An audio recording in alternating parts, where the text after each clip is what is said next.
The Russo brothers recently held a Q. The Marvel Cinematic Universe is pretty much an unstoppable force at this point in time, thanks to creative storytelling and the heavy collaboration between directors. The DCEU, on the other hand, is still quite successful, but they haven't been able to fully capitalize on the potential of their superheroes recently. And now, the Russo brothers have explained why they won't be taking on a DC movie anytime soon. Joe and Anthony Russo were asked by a fan if they have ever considered making the jump over to DC to take some of their characters to the big screen. Anthony Russo responded by stating that he and his brother had always been bigger fans of Marvel Comics and even admitted that his brother Joe still has a bunch of the old comic books stored away in a closet. This answer was very diplomatic and makes perfect sense to fans of both DC and Marvel.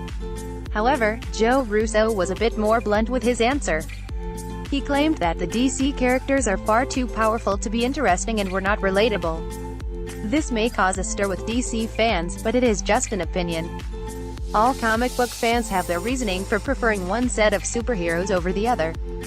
As for the reasoning behind liking Marvel better, Joe Russo added that they grew up in Cleveland during a time when the city was bankrupt and stated that they always felt a connection to the underdog characters of Marvel Comics.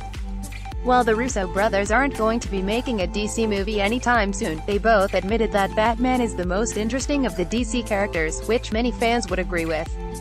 Matt Reeves is currently working on the Batman, looking to launch a new standalone Batman franchise that can stand up next to the work of Tim Burton and Christopher Nolan, which is a pretty intense job.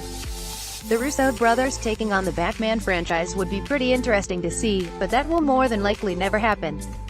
Marvel and DC fans don't often see eye to eye on a lot, but there are some fans that love each one equally and are just happy to be seeing comic book movies on the big screen that are bigger and better than ever before.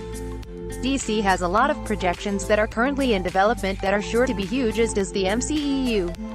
Both Marvel and DC are about to see some giant shifts in terms of new and different characters taking the lead on the big screen, so it will be interesting to see how everything works out.